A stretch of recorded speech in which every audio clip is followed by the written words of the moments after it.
உங்களது ஆசைகள் அனைத்தையும் வெற்றி, அமைதி, மகிழ்ச்சி ஒரு இடத்தில் அமர்ந்து வெறும் நிமிடங்களுக்குள் அடைய முடியும் என்று நீங்கள் உணர்ந்ததுண்டா? இன்று நான் உங்களுக்கு ஒரு கதையைச் சொல்கிறேன்.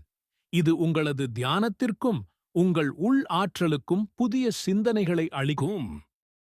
சில ஆண்டுகளுக்கு முன் ஒரு இளைஞன் என்னை சந்திக்க வந்தார். அவர் மிகவும் கலங்கியிருந்தார். நான் நிறைய உழைக்கிறேன் என்றார். ஆனால் என் மனம் புயல் போலிருக்கிறது. என் கவனம் எந்த இடத்திலும் செல்லவில்லை. நான் சிரித்து அவருக்கு ஒரு தண்ணீர் கோப்பையை கொடுத்தேன். இதை ஆலயத்தைச் சுற்றி எடுத்துச் சென்று வாருங்கள். ஆனால் ஒரு துளியும் சிந்தக்கூடாது என்றேன். அவர் ஆச்சரியத்துடன் ஒப்புக்கொண்டார். மிகவும் கவனமாக அவரது கண்கள் முழுவதும் கோப்பையில் இருந்தன.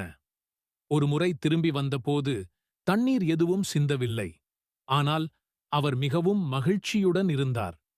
நான் அவரிடம் கேட்டேன், நீங்கள் நடைபயிற்சி செய்தபோது பறவைகள் கீதம் பாடுவது, காற்றின் அலைவுகள் அல்லது அருகிலிருந்த மக்கள் யாரையும் கவனித்தீர்களா? அவர் இல்லை என்றார். என் கவனம் முழுவதும் தண்ணீரில் மட்டுமே இருந்தது. நான் அவரிடம் கூறினேன், இதுதான் கவனத்தின் சக்தி. உங்கள் மனம் அமைதியாக குவிந்திருந்தால் வெளிப்புற உலகத்தின் கவலைகள் மறைந்துவிடும். அதனால் நீங்கள் சாத்தியமற்றது போல தோன்றியதைச் செய்ய முடியும். தியானம் என்பது அந்த தண்ணீரின் கோப்பையைப் போன்றது. அது நம்மை நிதானத்துக்கு பயிற்சி அளிக்கிறது. ஆனால் இது வெறும் இலக்குகளை அடைவதற்காக மட்டுமல்ல. இது உங்களை உண்மையில் யாரென்று காண உதவுகிறது.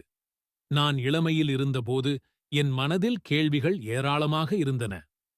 நான் யாராக இருக்கிறேன்? என்னுடைய வாழ்க்கையின் நோக்கம் என்ன என நினைத்தேன். அதற்கு விடை தந்தது தியானமே.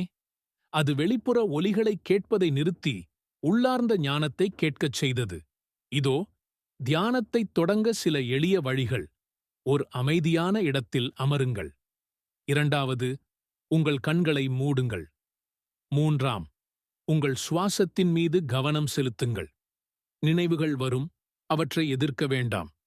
மேகங்களைப் போல அவை செல்லவிடுங்கள். தொடக்கத்தில் உங்கள் மனம் எதிர்ப்பாக இருக்கும்.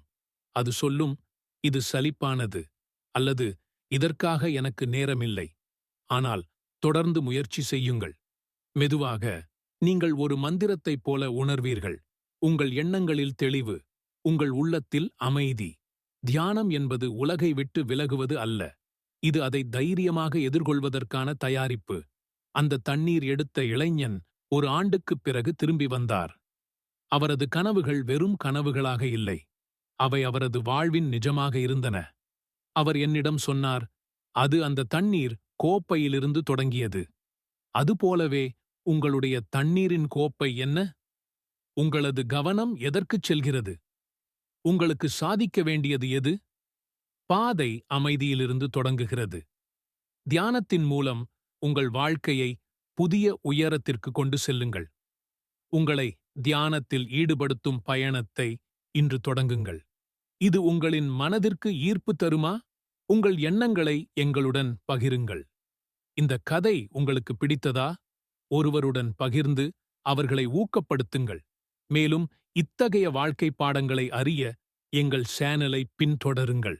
ஒவ்வொரு நாளும் நம்மைச் சுற்றிய உலகத்தை தியானத்தால் உயர்த்துவோம். பின்புலத்தில் இயற்கை ஒலிகள் ஒலிக்கின்றன. வாழ்க்கையை மேம்படுத்தும் ஞானம் என்ற வாசகம் திரையில் தோன்றுகிறது.